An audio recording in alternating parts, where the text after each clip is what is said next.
할렐루야! 할렐루야. 할렐루야! 할렐루야! 아멘. 심판과 구원이라는 제목을 가지고 스바냐서 3장 오늘 봉독한 14절에서 20절 말씀을 중심으로 해서 3장 전체에 있는 내용을 다 봉독은 못했지만 스바냐서의 말씀을 가지고 오늘 말씀을 증거하고자 합니다. 스바냐 기록은 유대인에게 그 자만한 유대인, 교만한 임박할 심판을 경고함으로써 하나님께로의 회개를 촉구하고 동시에 하나님의 구원을 이렇게 예시해주는 그러한 내용이 스바냐서의 기록 목적이 됩니다. 여기 특이한 사항이 있는데 스바냐서는 하나님의 엄중한 심판과 구원의 사랑이 대비되어 나타나고 있습니다.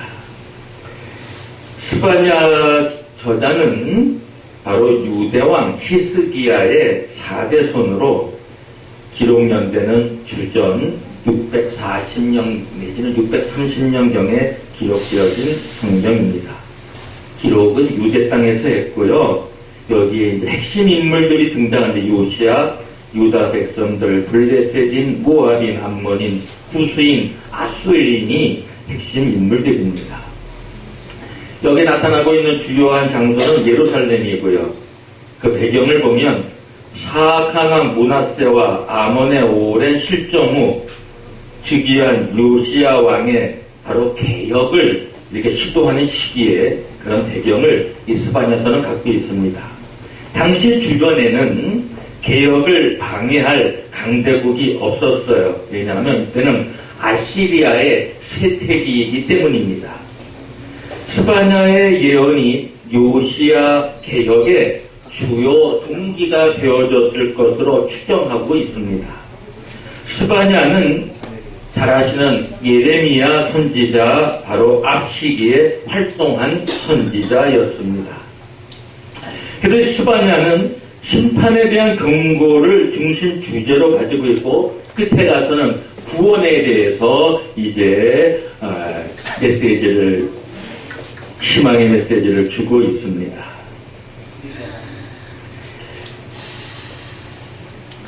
강력한 바벨론에 의해 유다, 블레셋, 모압, 암몬, 구스, 아수르 등의 파멸은 필연적이며 결정적인 것으로 묘사하면서 스바냐는 오직 하나님께 돌아오는 나라와 민족만이 이 재난에서 구원될 수 있음을 선포하고 있습니다.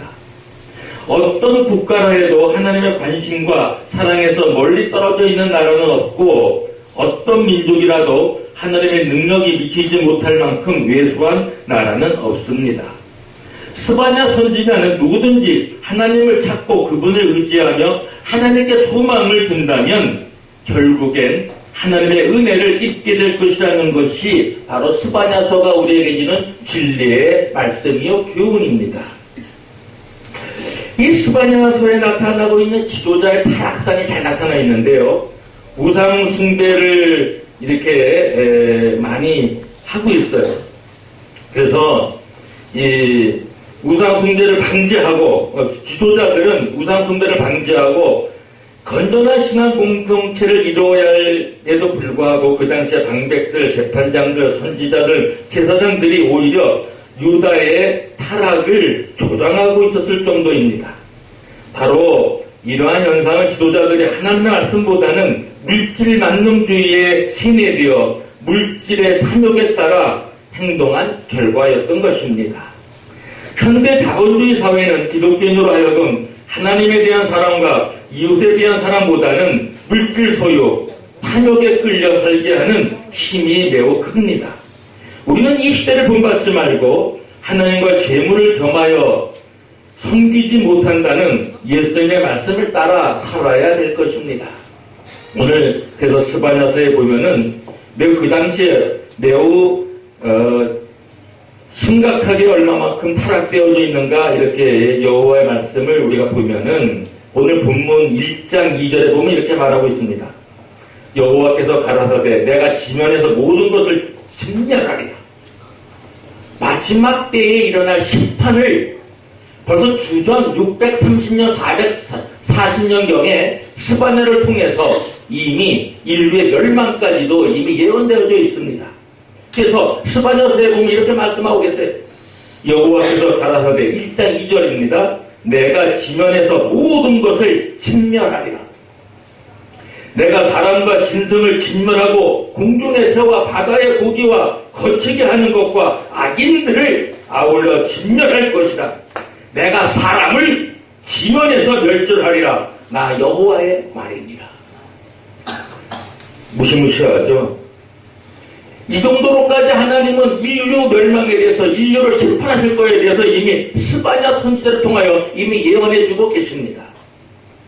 그 4절에 보면 이렇게 말씀하고 계세요. 내가 유다와 예루살렘 모든 거민 위에 손을 펴서 발에 남아있는 것을 그곳에서 멸절하며 그만인이란 이름과 그 제사장들을 아울러 멸절하며 무릇 지붕에서 하늘의 1월 성신에게 경배하는 자와 경배하며 여호와께 맹세하면서 말감을 가리켜 맹세하는 자와 여호와를 배반하고 쫓지 아니한 자와 여호와를 찾지도 아니하며 구하지도 아니한 자를 멸절하리라. 그 당시에 이와 같이 바알을 섬기고 있고 또 그 말이 그는 이교도라는 뜻을 갖고 있어요. 이방인들의 신. 그리고 또 뭐라 그래요? 여기에 보면은 몰렉이라고 우리가 잘 알고 있는, 근데 여기에 지금 우리 성경에 말감이라고 번역을 해놨는데 몰렉입니다. 몰렉은 어떤 신인지 잘 아시죠? 어떻게 생겼어요? 몰렉 신이 그 사탄의 상징으로, 악마의 상징으로 숫소 머리에 인간의 몸을 갖고 있는 게 몰렉이에요. 이 암몬민들의 신으로서의 그 가장 특징적인 게 이 몰렉 신인데, 바로 머리는 숫소고 몸은 사람이에요. 그래갖고 이거를 동상화해서 아내를 텅 비게 만들어가지고 어린아이를 산재물로 그 안에 넣고 불을 살라 산재물로 드리는 거예요. 기가 막힌 거예요. 아이들을 산재물로 드리는 이 제사 행위에 하나님 보시기에 가장 악한 행위 중에 하나입니다. 우주보다 귀한 한 생명을, 그때 아이를 바친 부모들은 주로 그 아이가 좀 죄송하지만 아마 좀 이렇게 온전치 못하거나 뭐 좀 장애자거나 이건 비포 죽여버려도 되겠다, 뭐 이런 어린아이들을 좀 죽이지 않았을까, 제 상상력입니다. 아주 잘생기고 잘났고 장래가 촉망되고 이런 아이를 죽였을 것보다는 아마 부모들이 내팽개치고 싶은 아이를 몰렉이라는 신을 빙자해서 내가 시작에 내 아이를 바치면서 내가 복을 받는다, 아마 이러한 잘못된 신앙에 빠져있지 않았는가, 제 상상력에. 물론 온전한 아이도 또 바친 사람도 있었겠죠. 왜? 또 가장 내가 아끼는 자식을 바치면 이 몰렉이라는 신이 나에게 또 엄청난 부와 물질 풍요와 내가 요구하는 모든 것들을 들어줄 수 있을 것이다 라는 이런 잘못된 신앙에 빠져 있을 수 있는 부모도 있을 것입니다. 우상에 빠지게 되면 사람 생명도 이렇게 하찮게 여기면서 가장 귀한 자식까지도 불태워 죽이는 이런 가장 악랄한 이런 잘못된 신앙 행위를 하게 되는 것입니다. 자, 이 모든 것이 결국은 왜 그럴까요? 물질의 탐욕에 빠져있고 그들의 신앙이 결국은 세상에서 잘 되는 것이고 물질을 많이 소유하는데 최고의 목적을 모든 이교도들은 두고 있습니다. 오늘날 이런 잘못된 신앙이 기독교회까지 들어오지 않았는가? 물질 축복을 제1로 삼는 기독교인이 있다면 이 시간에 회개하기를 원합니다. 기독교의 근본 목적은 제1은 물질이 잘 되는 것이 우리의 기독교에 추구하는 첫 번째 축복이 아닙니다. 여러분 예수님을 왜 믿습니까? 건강 회복하고 물질 소유 많이 하고 권세를 가진 자 되고 명예로운 자 되고 세상에서 잘 되는 것을 추구하면서 예수를 믿고 있지는 않습니까? 물론 병든 자에게 건강을 치료해 주는 것 중요합니다. 가난한 자에게 빵을 주고 물질을 주고 집을 주고 잠자리를 주는 것 중요합니다. 사회에서 찌들리고 억눌린 자에게 좀 더 잘 되고 그들이 높은 자리에 올라가는 거 중요한 겁니다.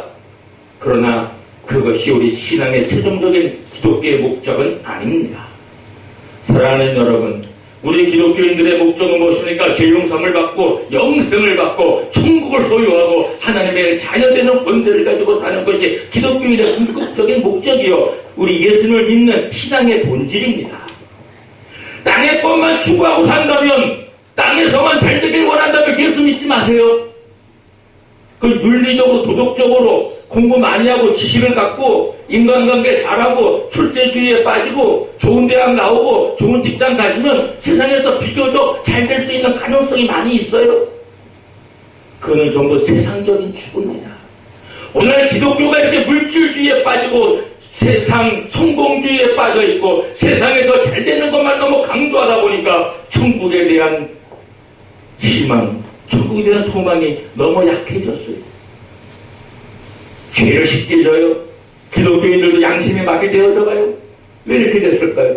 물질 소유가 첫 번째가 되는 하나님의 힘보다 물질이 더 센 힘에 오게 되면은 물질주의에 빠지게 만몬 숭배. 그래서 예수님은 하나님과 물질을 겸하여 섬길 수 없다고 경고해주고 있는 것입니다.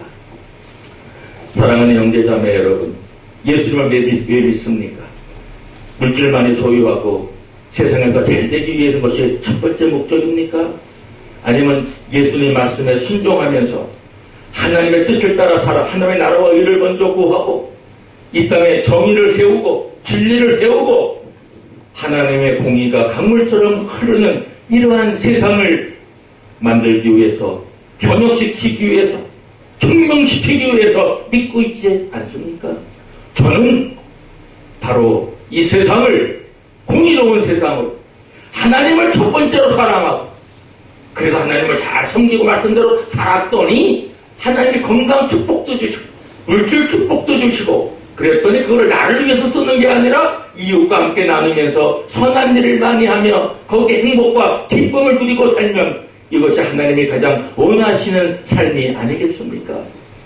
사랑하는 여러분, 이제 우리 대한민국 교회, 이제 하나님이 기뻐하시는 교회로 물질을 많이 소유한 교회가 잘된 교회가 아닌 하나님을 진정 생명까지 바치면서까지 사랑할 수 있는 순교자적 신앙을 가진 오늘의 기독교회가 진정으로 하나님이 기뻐하시는 교회입니다.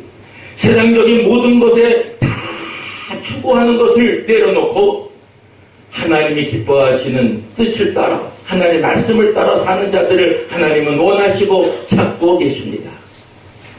하나님을 처음 예수님을 믿을 때는 자기 십자가를 지고 이제 예수를 따랐죠. 나를 부인하고 예수님을 따랐습니다.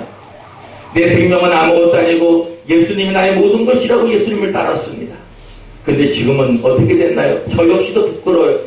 내 생명이 너무 중요해졌어요. 과연 내가 예수를 위하여 내 목숨을 드릴 수 있는가 묻는다면 죄송해요. 좀 주저스러워질 정도로 신앙이 약해졌고 변질되어진 데가 아닌가.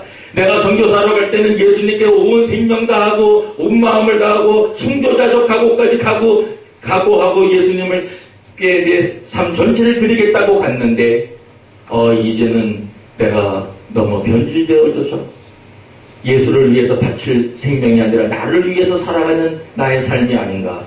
제 자신을 회개하면서 많이 돌아다봅니다. 사랑하는 여러분, 다시 물질주의에 빠져 있다면 벗어나오십시오.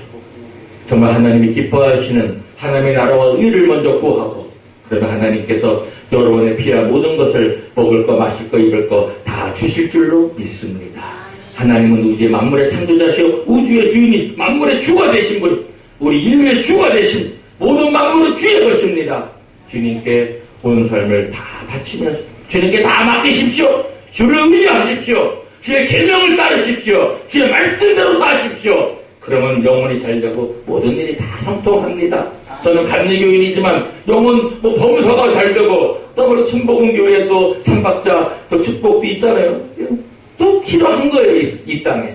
사랑하는 여러분, 순복음교인이 됐던 장로교인이 됐던 성결교가 친지교가 됐던 감리교인이 됐던 하나님을 잘 말씀대로 살아서 하나님 법도를 잘 따라서 저와 여러분 이 땅에 사는 동안 천국의 보장을 받고 천국의 소망을 두고 하나님의 자녀가 되어져서 이 세상을 이기는 저와 여러분 되시기를 주의 이름으로 축원합니다. 아멘. 기도하겠습니다.